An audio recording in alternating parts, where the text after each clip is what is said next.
பிப்ரவரி 1, 2025 பொதுக்காலம் 3ஆம் வார சனிக்கிழமை. முதல் வாசகம். கடவுளை தன் சிற்பியும் கட்டுபவருமாக கொண்ட நகரை ஆபிரகாம் எதிர்நோக்கியிருந்தார். எபிரேயருக்கு எழுதப்பட்ட திருமுகத்திலிருந்து வாசகம். சகோதர சகோதரிகளே, நம்பிக்கை என்பது நாம் எதிர்நோக்கி இருப்பவை கிடைக்கும் என்னும் உறுதி, கண்ணுக்கு புலப்படாதவை பற்றிய ஐயமற்ற நிலை. இந்த நம்பிக்கையால் தான் நம் மூதாதையர் நற்சான்று பெற்றனர். ஆபிரகாம் தாம் அழைக்கப்பட்ட பொழுது கீழ்ப்படிந்து உரிமை பேராக பெறவிருந்த இடத்திற்கு சென்றதும் நம்பிக்கையினால்தான். தாம் எங்கே போக வேண்டும் என்று தெரியாதிருந்தும் அவர் புறப்பட்டு சென்றார். வாக்களிக்கப்பட்ட நாட்டில் அவர் குடியேறி ஓர் அந்நியரைப் போல வாழ்ந்தது நம்பிக்கையினாலேயே.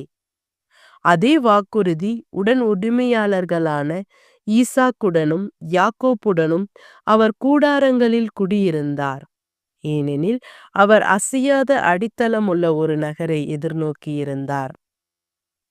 அதை திட்டமிட்டவரும் கட்டியவரும் கடவுளே.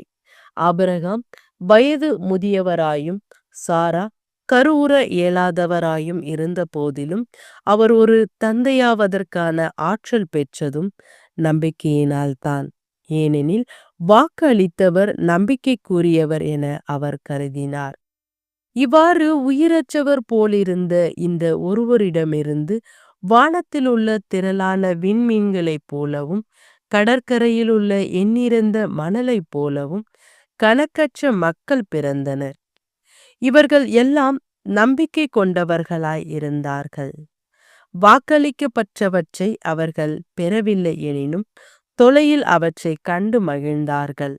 இவ்வுலகில் தாங்கள் அந்நியர் என்பதையும் தற்காலிக குடிகள் என்பதையும் ஏற்றுக்கொண்டார்கள். இவ்வாறு ஏற்றுக்கொள்ளுவோர் தம்முடைய தாய்நாட்டை தேடிச் செல்லுவோர் என்பது தெளிவு. தாங்கள் விட்டு வந்த நாட்டை அவர்கள் நினைத்து கொண்டிருக்கவில்லை. அப்படி நினைத்திருந்தால் திரும்பிச் செல்ல அவர்களுக்கு வாய்ப்பு கிடைத்திருக்கும். ஆனால் அவர்கள் சிறப்பான ஒரு நாட்டை, அதாவது விண்ணக நாட்டையே நாடுகிறார்கள். அதனால்தான் கடவுளும் தம்மை அவர்களுடைய கடவுள் என்று அழைத்து கொள்ள வெட்கப்படவில்லை. அவர்களுக்கென அவர் ஒரு நகரை ஆயத்தப்படுத்தியுள்ளார். ஆபிரகாம் சோதிக்கப்பட்ட பொழுது ஈசாக்கை பலியிட துணிந்தது நம்பிக்கையினால்தான். ஈசாக்கின் மூலமே உன் வழிமரபு விளங்கும் என்ற வாக்குறுதியை அவர் பெற்றிருந்த போதிலும் அவர் தம் ஒரே மகனை பலியிட முன்வந்தார். ஏனெனில் இறந்தோரை கடவுள் உயிருட எழுப்ப வல்லவர் என்பதை அவர் உணர்ந்திருந்தார். எனவே அவர் தம் மகனை மீண்டும் பெற்று கொண்டார். பின்பு நடக்க இருந்ததற்கு இது ஓர் அறிகுறி.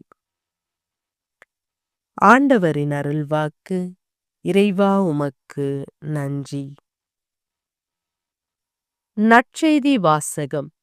காற்றும் கடலும் இவருக்கு கீழ்ப்படுகின்றனவே, இவர் யாரோ?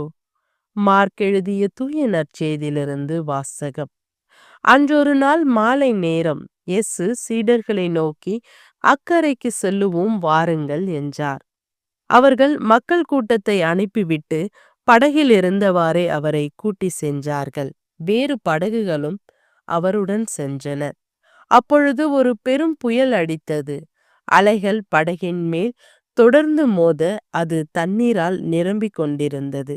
அவரோ படகின் பிற்பகுதியில் தலையணை வைத்து தூங்கிக் கொண்டிருந்தார். அவர்கள், போதகரே, சாக போகிறோமே, உமக்கு கவலை இல்லையா என்று சொல்லி அவரை எழுப்பினார்கள்.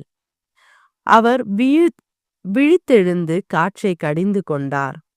கடலை நோக்கி, இறையாதே, அமைதியாயிரு என்றார். காற்று அடங்கியது.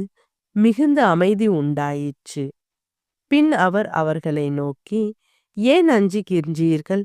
உங்களுக்கு இன்னும் நம்பிக்கை இல்லையா என்று கேட்டார்கள். அவர்கள் பேரச்சம் கொண்டு, காற்றும் கடலும் இவருக்கு கீழ்ப்படுகின்றனவே, இவர் யாரோ என்று ஒருவரோடு ஒருவர் பேசிக்கொண்டார்கள். ஆண்டவரின் அருள்வாக்கு. கிறிஸ்துவே உமக்கு புகழ்.